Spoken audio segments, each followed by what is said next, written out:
নমস্কার, হোমকুক গীতা চ্যানেলে আপনাদের সকলকে স্বাগত।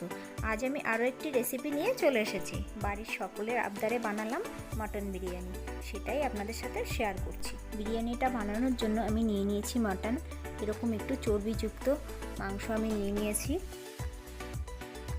আর এখানে নিয়ে নিয়েছি দেরাদুন চাল। চালটাকে ধুয়ে 1 ঘন্টা ভিজিয়ে রেখে দেব। চালটা ততক্ষণ ধোবো যতক্ষণ না পরিষ্কার জল বের হচ্ছে।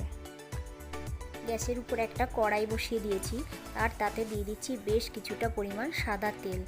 এর মধ্যে দিয়ে দেব আমি পেঁয়াজগুলো। পেঁয়াজটাকে আমি বেরেস্তা ভেজে নেব। সামান্য একটু হলুদ দিয়ে দিচ্ছি, এতে করে বেরেস্তার রঙটা খুব সুন্দর আসবে। এই সময় গ্যাসের ফ্লেমটা হাইতে রাখতে হবে আর অনবরত নাড়াচাড়া করতে হবে। বেরেস্তাটা ভাজা হয়ে গেছে, এর থেকে কিছুটা পরিমাণ আমি তুলে নেব। কড়াইয়ের মধ্যে সামান্য একটু জল দিয়ে দিচ্ছি যাতে বেরেস্তাগুলো জ্বলে না যায়। এবার আমি মাংসগুলো দিয়ে দিচ্ছি। গ্যাসের ফ্লেমটা হাইতে রেখে পেঁয়াজের সাথে ভালোভাবে মাংসটাকে মিশিয়ে নেব। অনবরত একটু মাংসটা নাড়াচাড়া করতে থাকবো।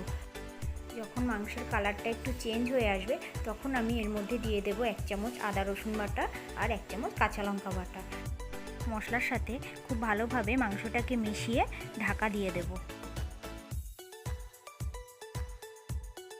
ঢাকা তুলে মাঝে মধ্যেই আমি নাড়িয়ে দেব। আর এইভাবে তত সময় আমি কষতে থাকবো যতক্ষণ না মশলার কাঁচা গন্ধটা চলে যাচ্ছে। এই সময় কিন্তু গ্যাসের ফ্লেমটা লোতেই রাখতে হবে।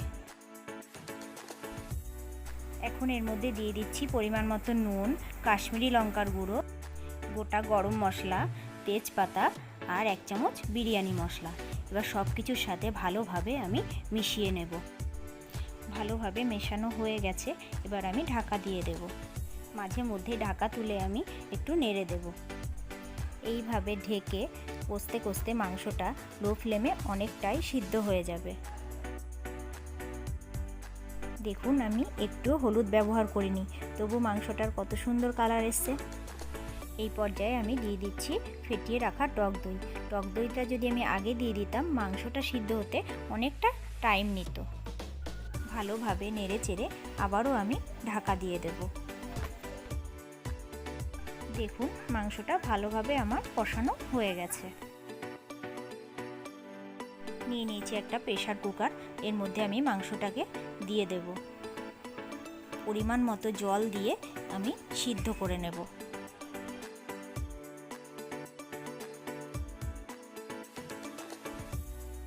একটু উষ্ণ গরম দুধ নিয়ে নিয়েছি, আর এর মধ্যে আমি দিয়ে দিচ্ছি কেশর।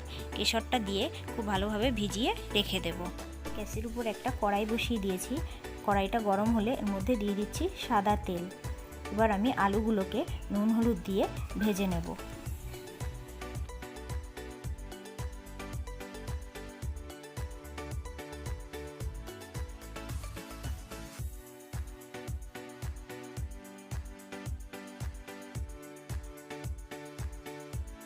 আলুটা ভাজা হয়ে গেছে, এবার আমি নামিয়ে নিচ্ছি।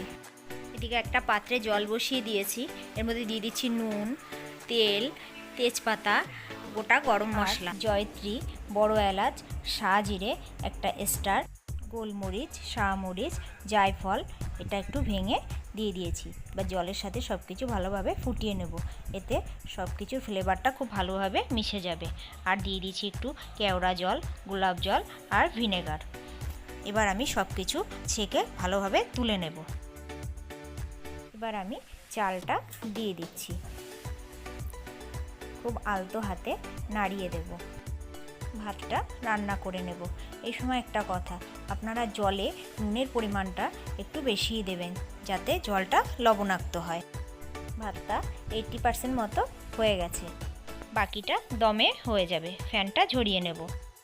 মাংসটা রান্না হয়ে গেছে, এবার গ্রেভির থেকে মাংসটাকে আমি আলাদা করে নেব। দেখুন, সমস্ত মাংসগুলো আমার আলাদা করা হয়ে গেছে। এই গ্রেভির মধ্যে আলুগুলোকে দিয়ে আমি সিদ্ধ করে নেব।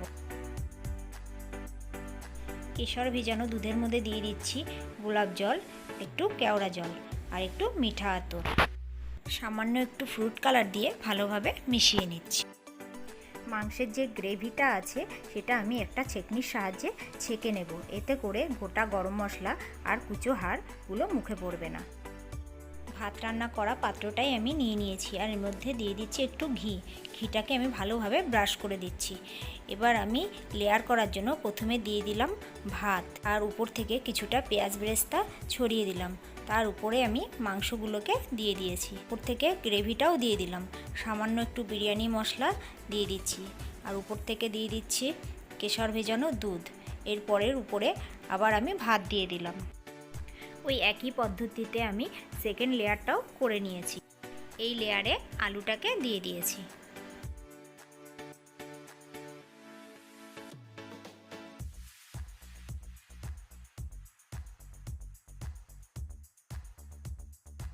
বাকি ভাতটা আমি উপর থেকে দিয়ে দিচ্ছি।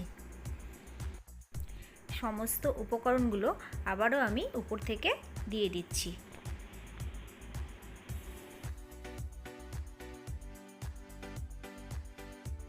সব শেষে উপর থেকে দিয়ে দিচ্ছি একটু গোলাপ জল, একটু কেওড়া জল, একটু মিঠা আতর আর একটু ঘি। আটা দিয়ে ভালোভাবে মুখটাকে সিল করে দিচ্ছি, যাতে ভেতর থেকে গন্ধটা না বাইরে বেরিয়ে আসে।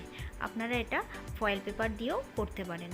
একটা তাওয়া বসিয়ে গরম করে তাতে দমে দিয়ে দিলাম 30 মিনিটের জন্য। 30 মিনিট পরে আমি দেখাচ্ছি। দেখুন বিরিয়ানিটা কত সুন্দর ঝরঝরে হয়েছে। এইভাবে বিরিয়ানিটা একবার বানিয়ে খেয়ে দেখবেন, কতটা সুস্বাদু হয়েছে। আজকের রেসিপিটি কেমন লাগলো কমেন্টে জানাবেন। আবার দেখা হবে পরের কোনো রেসিপিতে। ধন্যবাদ।